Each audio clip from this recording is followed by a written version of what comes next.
the firefighters went out on strike. And I hadn't noticed before that even when firefighters go out on strike, the right-wing newspapers encourage their readers to hate the strikers. And I found this genuinely incredible. I know I'm not going to apologise for being naive or a bit slow on the uptake, because it's one of those boiling frog incidents, isn't it? We're so used to it. It's so normalised. Oh, someone's gone on strike. Here come Rupert Murdoch's lickspittles to attack everybody who's on strike. Here come the Daily Mail's foot soldiers to attack everybody who's gone on strike. You don't stop and think about distinctions between strikers. Firefighters. Such a breakthrough moment for me politically, to understand the weight that's thrown behind attempts to persuade you to hate the people who run into the building to rescue your children when you're running out of it. That's absolutely extraordinary to me.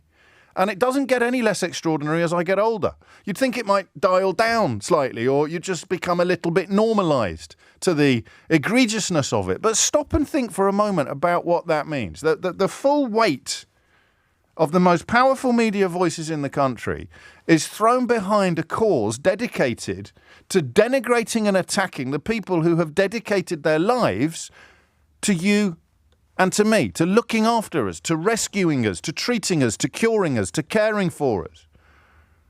So firefighters was my entry point, my gateway drug, if you like, towards a sort of deprogramming, a de-radicalisation with regard to industrial action. Because I grew up like you did.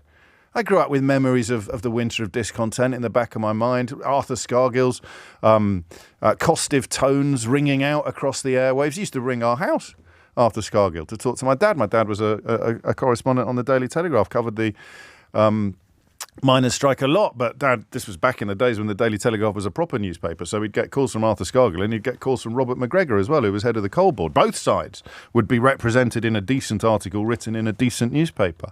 But it's part of the same malaise, actually. The Daily Telegraph's decline into a sewer